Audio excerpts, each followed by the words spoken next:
मैं अपने इदारों को पैगाम देना चाहता हूं कि ये जो हुकूमत कोशिश कर रही है, इससे ये रुकने नहीं लगा। हम सब के ऊपर FIR काटी हुई हैं। मेरे ऊपर को 13-14 FIR है। मेरी पार्टी के ऊपर दहशतगर्दी के केसेस हैं। इससे कोई डरने नहीं लगा। कौम ये खौफ का बुत तोड़ चुकी है। दो खानदानों की 30 साल हुक्मरानी रही। मुशर्रफ ने पहले इनको NRO दिया, अब इन्होंने नैब में तरमीम करके 1100 अरब रुपए हड़प किए। एक कहता है हम भिखारी हैं तो दूसरा कहता है हम वेंटिलेटर पर हैं। इनकी चोर पर और चोरी पर किताबें लिखी हुई हैं। इमरान खान का जलसायाम से खिताब, बोले गुलाम कौम बड़े काम नहीं कर सकती। अच्छी बात है आप न्यूट्रल रहना चाहते हैं। कौम इदारों को पैगाम दे रही है, इन चोरों से मुल्क को बचा लो।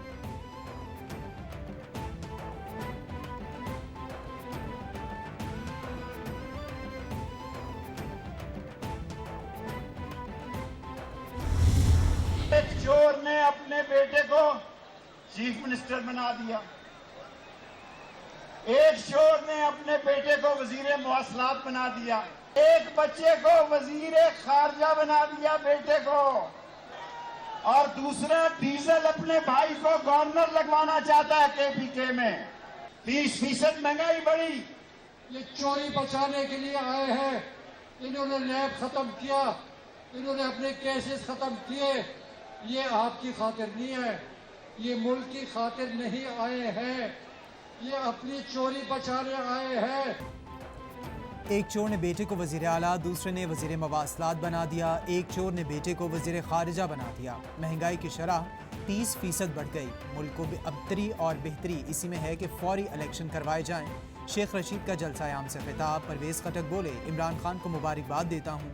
आज महंगाई के खिलाफ पूरा मुल्क निकला है। हम सोच भी नहीं सकते थे इतने लोग निकलेंगे। इलेक्शन करा के देखो, हम तुम्हें घर भेज देंगे।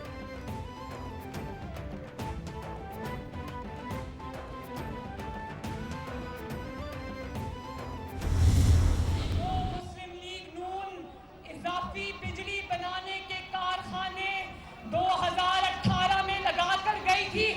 वो जब हम 2021 में हुकूमत वापस मिली तो देखा कि उन कारखानों को जंग लग रहा है। उनके पास तेल नहीं है बिजली बनाने के लिए। फितना खान ने IMF से मुआहदे की खिलाफ वर्जी की। IMF वादा खिलाफी पर नाक से लकीरें निकलवा रहा है। खजाने पर फितना खान ने कुछ छोड़ा होता तो सब अवाम पर निछावर कर देते। मरियम नवाज का लाहौर में जलसायाम से खिताब, बोली नवाज शरीफ, शहबाज शरीफ आपको इन बहरानों से निकालेंगे। आलमी मंडी में कमी हुई तो हम भी पेट्रोल की कीमत कम करेंगे। पाकिस्तान को मसाइल से निजात देना हमारी जिम्मेदारी है।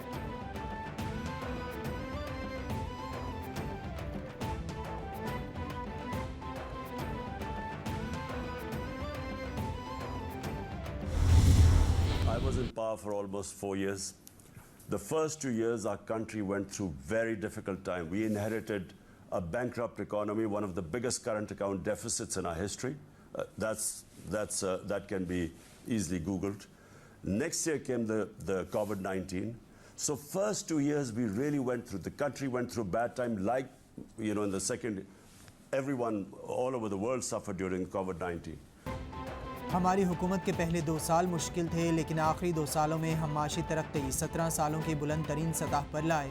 मुश्किल हालात में तहरीक अदम एतमाद क्यों नहीं आई? ये अमरीकी साजिश थी, क्योंकि अमरीकी सफारतकार इसमें मुलव्विस थे। इमरान खान का निजी TV को इंटरव्यू, बोले रूस यूक्रेन सूरत हाल में मेरी जिम्मेदारी थी कि मैं अपने लोगों के मफाद का ख्याल रखूं।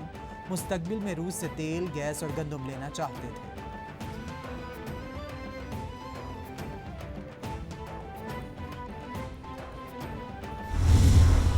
जो फौरी तौर पे अदा होना चाहिए था, और मेरी जो बहनें, मेरी बेटियां जहाँ पे मौजूद हैं और जिन बच्चों की आपने यहाँ पे गुफ्तगू सुनी है, कितने खूबसूरत शाइनिंग बच्चे हैं, तो ऐसे बच्चों का, ऐसी फैमिलीज़ का उनको इंतज़ार करना पड़े 4 साल, 5 साल, 6 साल, तो मैं समझता हूँ कि ये हमारे लिए इंतहाई जो है।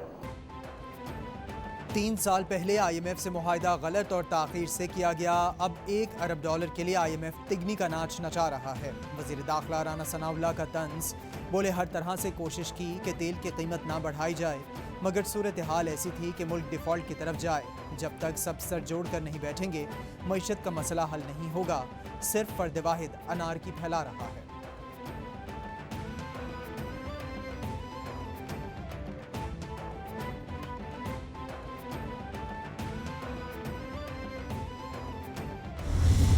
मेरे प्यारे भाइयों और दोस्तों, आम आदमी समझता है कि पीपल्स पार्टी चली गई तो मुस्लिम लीग आ गया, मुस्लिम लीग खत्म हुआ तो पीटीआई वाले आ गए, पीटीआई खत्म हुई तो पीडीएम वाले आ गए।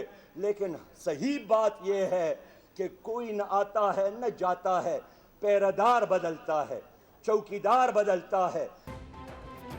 अमीर जमात इस्लामी सिराजुल हक कहते हैं मुल्क में सियासी जमातें नहीं सिर्फ पहरेदार बदलते हैं। इमरान खान कह रहे हैं क्यों निकाला, 4 साल पहले नवाज शरीफ का भी यही बयानिया था। हेलीकॉप्टर रखने वाला साइकिल वाले के मसाइल नहीं समझ सकता। यूनिट 500 रुपए का भी हो जाए, जरदारी, नवाज शरीफ, शौकत तरीन को कोई फर्क नहीं पड़ता।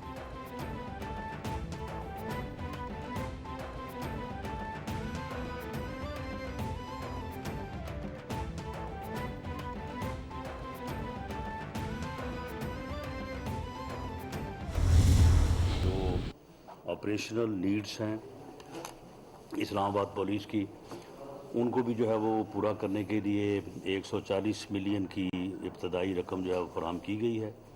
और मैं यकीन दिलाता हूँ कि ऑपरेशनल नीड्स के लिए उनकी जो भी ज़रूरियात हैं वो उनको पूरा करने के लिए उन्हें फंड जो है वो मुहैया किए जाएंगे। वफाकी हुकूमत का इस्लामाबाद पुलिस की तनख्वाहें पंजाब पुलिस के बराबर करने का ऐलान, वज़ीर दाखिला राना सनाउल्लाह बोले इसी बजट से इस्लामाबाद पुलिस को पंजाब पुलिस के बराबर तनख्वाह और मरात मिलेगी। 25 मई को एक फसादी टोला इस्लामाबाद पर हमलावर हुआ था। FC पुलिस रेंजर्स ने इस फसादी टोले से जमहूरियत को महफूज किया। रवा माली साल इस्लामाबाद के सेफ सिटी कैमरों से मुकम्मल कवरेज की जाएगी।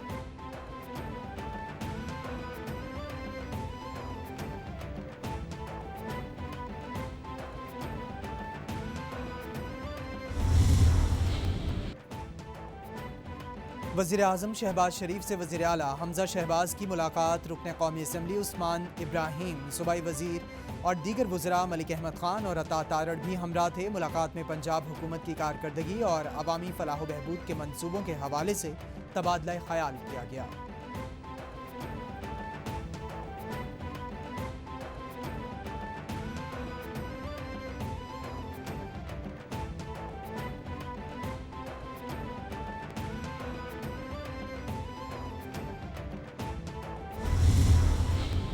स्पीकर परवेज़ इलाही की ज़ेर सदारत ज़िमनी इलेक्शन के हवाले से इजलास। परवेज़ इलाही बोले चीफ जस्टिस ने जमहूरियत को परवान चढ़ाने में पुल का किरदार अदा किया।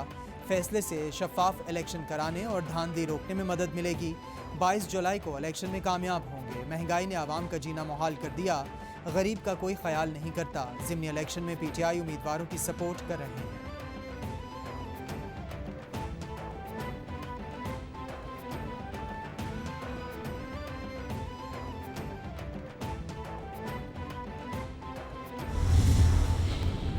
लाहौर हाई कोर्ट के फैसले के खिलाफ PTI की अपील पर सुप्रीम कोर्ट ने तहरीरी फैसला जारी कर दिया। जस्टिस एजाजुल हसन ने 10 सफ़ात पर मुश्तमिल फैसला तहरीर किया। सुप्रीम कोर्ट ने अपने फैसले में तीनों सियासी जमातों के रवैये को सराहा। वज़ीर आला पंजाब के लिए दोबारा पोलिंग 22 जुलाई को होगी। इजलास की सदारत डिप्टी स्पीकर दोस्त मोहम्मद मजारी करेंगे। डिप्टी स्पीकर कानूनी तकाजे पूरे करने के बाद नोटिफिकेशन जारी करेंगे। फैसले का मतन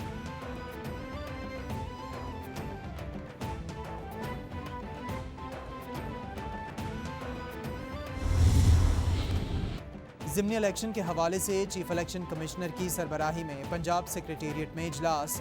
चीफ सेक्रेटरी IG पंजाब की गैर जानिबदार इलेक्शन की यकीन दहानी। सिकंदर सुल्तान राजा बोले ज़ाब्ता अखलाक की खिलाफ वर्जी बर्दाश्त नहीं की जाएगी। अगर पब्लिक ऑफिस होल्डर्स के खिलाफ और दूसरी खिलाफ वर्जी की कार्रवाई होगी। अमन व अमान कायम रखना सूबाई हुकूमत की जिम्मेदारी है। इलेक्शन कमीशन पर आवाम का एतमाद बढ़ेगा तो जमहूरियत मजबूत होगी।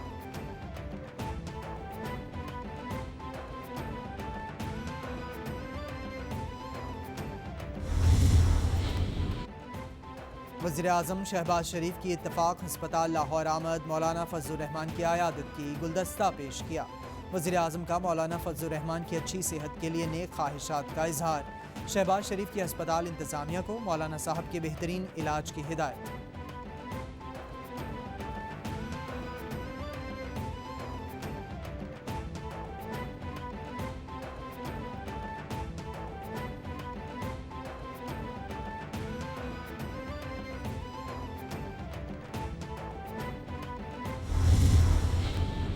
वज़ीर आज़म शहबाज शरीफ से वज़ीर रेलवे ख्वाजा साद रफ़ीक की मुलाकात। मुल्क की सियासी सूरत हाल पर गुफ्तगू। साद रफ़ीक ने रेलवे और हवाबाजी के शोबों में इस्लाहात से मुताल्लिक़ आगाह किया।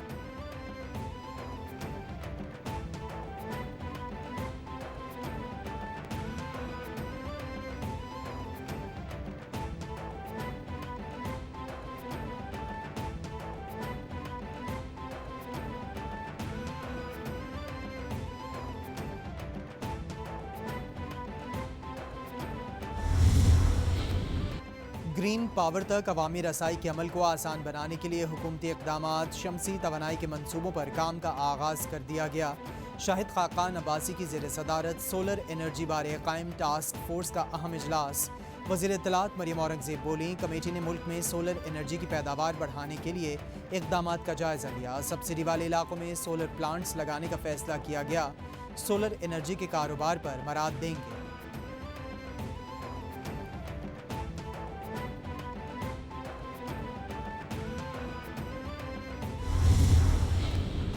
वज़ीर आला सिंध मुराद अली शाह और वफाकी वज़ीर बराए मौसमियाती तब्दीली शहरी रहमान की मुलाकात।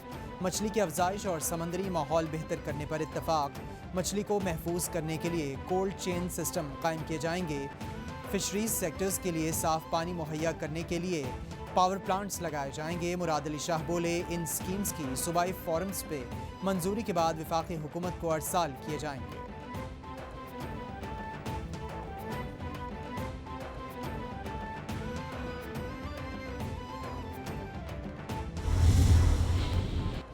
सूबाई वज़रा नासिर शाह, शर्जील मेमन और सईद गनी का कराची में नालों की सफाई के जारी कामों पर जायज़ा। वज़रा ने गार्डन हेडक्वार्टर्स के करीब नाले की सफाई का जायज़ा लिया। नासिर शाह बोले, शहर में तमाम छोटे बड़े नालों की सफाई का आगाज़ कर दिया है। शर्जील मेमन कहते हैं, कोशिश है शहरियों को बारिशों में परेशानी का सामना ना हो। सईद गनी बोले, जहाँ भी बारिशों का पानी जमा हो फौरी तौर पर इनकी निकासी को यकीनी बनाया जाए।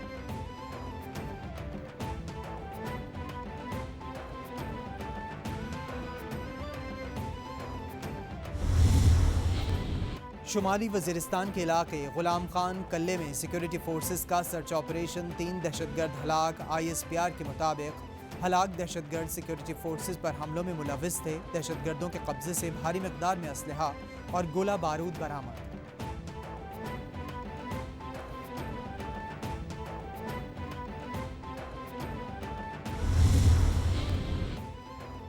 CTD ने ईद उल अज़हा पर दहशतगर्दी का बड़ा मंसूबा नाकाम बना दिया। पंजाब के मुतादिद शहर बड़ी तबाही से बच गए। CTD का पंजाब में इंटेलिजेंस बेस्ड ऑपरेशन। 9 दहशतगर्द गिरफ्तार। दहशतगर्दों के कब्जे से बारूदी मवाद, असलहा और दीगर सामान बरामद। दहशतगर्दों ने ईद उल अज़हा पर लाहौर समेत दीगर शहरों में दहशतगर्दी का मंसूबा बना रखा था।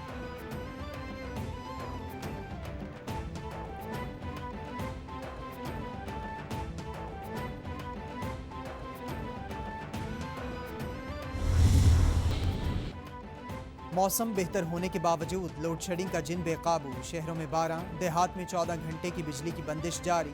शॉर्टफॉल 7477 मेगावाट तक पहुंच गया। बिजली की मजमूई पैदावार 21,223, तलब 28,700 मेगावाट है। शदीद लोड शेडिंग के बायस शहरियों की जिंदगी अजीरन। ना दिन को सुकून, ना रात को आराम।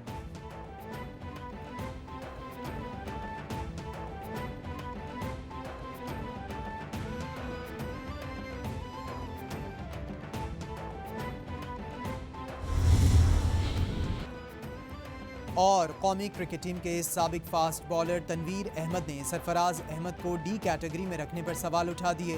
बोले, Sarfaraz Ahmed champions trophy winning team के कप्तान हैं। इन्हें सेंट्रल कॉन्ट्रैक्ट की D कैटेगरी में डालना तज़हीक आमेज़ रवैया है। जो क्रिकेटर्स सरफराज अहमद की टीम का हिस्सा थे वो A, B कैटेगरीज में शामिल हैं। चीफ सेलेक्टर मोहम्मद वसीम ने दोस्तों को नवाजा। फवाद आलम को भी रेड बॉल फॉर्मेट की बी कैटेगरी में रखना जुल्म है।